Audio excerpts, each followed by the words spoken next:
Hi friends, welcome back to my channel mechanical engineering. काफ़ी दिनों बाद मैंने ड्यूटी ज्वाइन की है। आज आप लोगों के सामने मैं कन्वेयर बेल्ट से रिलेटेड एक बहुत ही ज़रूरी इक्विपमेंट के बारे में कुछ जानकारी देना चाहता हूं। और आज जो मैं आप लोगों को बताना चाहता हूं वो ये है ZSS। इस तरीके से आप देखते हैं ये ZSS है और ये ZSS का इंडिकेशन बॉक्स है। जिस तरीके से आप देख सकते हैं कि इस ZSS में एक लाइट जल रहा है, देखिए ये साफ है। ठीक फ्रेंड्स, अब मैं आप लोगों को ZSS के बारे में बताना चाहता हूँ। सबसे पहला चीज़, ZSS का फुल फॉर्म होता है ज़ीरो स्पीड स्विच। इस तरीके से आप जान सकते हैं ज़ीरो स्पीड स्विच यानी इसका रिलेशन स्पीड को लेकर है। ये ज़्यादातर दो प्रकार का आता है। एक पहला होता है interrupted power, non interrupted power, यानी एक ZSS का जो फंक्शन होता है वो कंटिन्यूस पावर सप्लाई रहता है, चाहे मोटर ऑन हो या ऑफ हो। और एक होता है डिसकंटिन्यू, यानी जिस वक्त मोटर पावर बंद हो जाता है उस वक्त ZSS का पावर भी बंद हो जाता है। लेकिन जिस तरीके से आप देखते हैं यहाँ बेल्ट बंद है, मोटर बंद है, लेकिन ZSS में पावर है। ठीक। और ज़्यादातर ZSS का इंस्टॉलेशन जो होता है वो कन्वेयर बेल्ट के टेल एंड में होता है या टेल पुली में होता है, जहाँ मटेरियल रिसीव होता है वो टेल एंड में होता है। और इसका फंक्शन क्या होता है ये आपको मैं बता रहा हूँ। देखिए फ्रेंड्स, जो आप सामने देख सकते हैं वो ड्राइव मोटर है। जब ये ड्राइव मोटर बेल्ट को चलाता है, देखिए ये कन्वेयर बेल्ट है और ये टेल पुली है और ये टेल पुली में ZSS इंस्टॉल है। तो बेसिकली जो कंट्रोल रूम होता है जहाँ पे मॉनिटरिंग होता है सारे बेल्ट का, ZSS एक इंडिकेशन देता है, वो बताता है कि टेल पुली का RPM क्या है। RPM यानी रोटेटरी पर मिनट, यानी एक मिनट में टेल पुली कितने बार घूम रहा है। और बाय डिफ़ॉल्ट मान लीजिए कि बेल्ट स्लिप हो रहा है कि उसका जो पकड़ है वो लूज़ हो गया। अब इसका जो RPM रहना चाहिए वो RPM नहीं है, कम हो गया, तो वो डिटेक्ट होता है ZSS से। या मान लीजिए बेल्ट मोटर चल रहा है लेकिन बेल्ट फट चुका है दो टुकड़ा में। कंट्रोल रूम में तो मोटर ऑन शो करेगा, लेकिन ZSS की वजह से पता चल पाएगा कि ZSS इंडिकेशन नहीं दे रहा है, ब्लिंक नहीं हो रहा है, यानी टेल पुली में रोटेशन नहीं हो रहा है। या जब स्लिप होता है बेल्ट तब टेल पुली का RPM कम हो जाता है।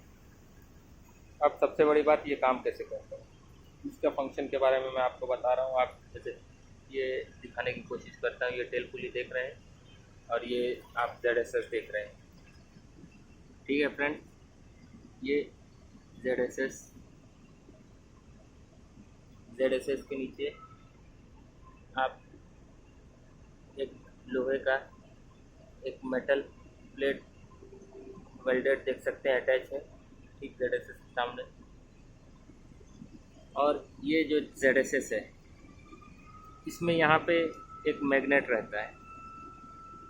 ये मैग्नेट जो है वो मेटल को सेंस करता है, और सेंस करता है जब टेल पुली रोटेट होता है। वो मैग्नेट जब ZSS के सामने की पोजीशन पे आता है तब ये लाइट ब्लिंक होता है। देखिए मैं अभी खींच रहा हूँ, लाइट बंद हो गया।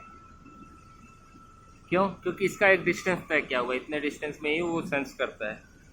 ठीक है फ्रेंड्स, फिर मैं इसे पुश करता हूँ, देखिए फिर ये लाइट आ गया। ये डिस्टेंस जो है जितना सेंस करने के लिए चाहिए उतना डिस्टेंस इसको मिल रहा है। इसी तरीके से जब ये टेल पुली रोटेट होता है तो उसके साथ जो मेटल अटैच है वो भी रोटेट होता है। और जिस वक्त वो मेटल प्लेट ZSS के सामने आता है वो सेंस करता है और सेंस करके इसके RPM को कैलकुलेट करता है। देखिए मैं अभी इस पुली के दूसरे साइड पे आ गया हूँ ताकि आपको क्लियरली दिखा सकूँ। देखिए ये आपको दिख रहा है ये मेटल। ठीक है फ्रेंड्स, इसी को सेंस करता है ZSS का जो सेंसर होता है, मैग्नेटिक सेंसर। जब ये टेल पुली रोटेट करता है, ये इस तरीके से घूम रहा है। ये जब अपना एक राउंड कंप्लीट करता है तब यहाँ पे ZSS सेंस करता है इसी तरीके से इसका RPM को कैलकुलेट करता है। इसके अंदर ZSS के अंदर एक इलेक्ट्रॉनिक चिप लगी होती है और वो चिप सी फंक्शन है। जैसे देख सकते हैं इससे केबल अटैच है। केबल से आगे हम ये है ZSS की इंडिकेशन बॉक्स।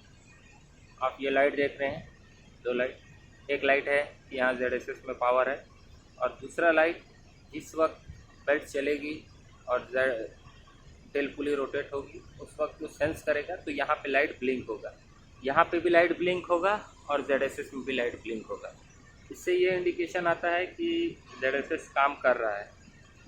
और ज़्यादातर अक्सर क्या होता है, फॉल्ट क्यों आता है, मैं आपको बता रहा हूँ। कभी भी आप प्लांट में और इस तरीके का फॉल्ट है, आपको इलेक्ट्रिकल डिपार्टमेंट को बुलाने की ज़रूरत नहीं पड़ेगी। मैं आपको बता रहा हूँ इस फॉल्ट को कैसे दूर किया जा सकता है। देखिए फ्रेंड्स, जिस तरीके से मैंने आपको बताया था, ZSS के बीच में और वो मेटल प्लेट के बीच में एक प्रॉपर डिस्टेंस रहता है, तभी ये सेंस कर पाता है मेटल को। और अगर डिस्टेंस बढ़ जाएगा तो ये सेंस नहीं कर पाएगा। जैसे मैं आपको दिखा रहा हूँ, देखिए मैं अगर इसे खींचता हूँ तो ये बंद हो जाता है क्योंकि वो डिस्टेंस बढ़ गया है। लेकिन जिस तरीके से मैं इससे पुश करता हूँ तो ये अपना डिस्टेंस पे आ गया, तो ये सेंस कर रहा है। ये एक सबसे मेजर प्रॉब्लम होता है।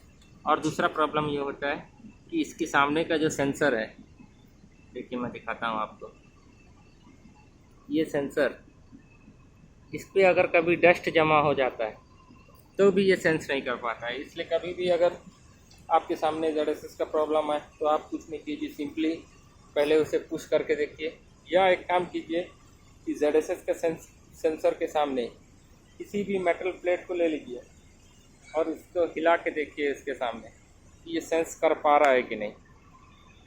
अगर लाइट ब्लिंक हो रहा है, जैसे मैं आपको दिखा देता हूँ फॉर एग्ज़ाम्पल, ये देखिए फ्रेंड्स, मैंने एक मेटल का बोल्ट लाया है।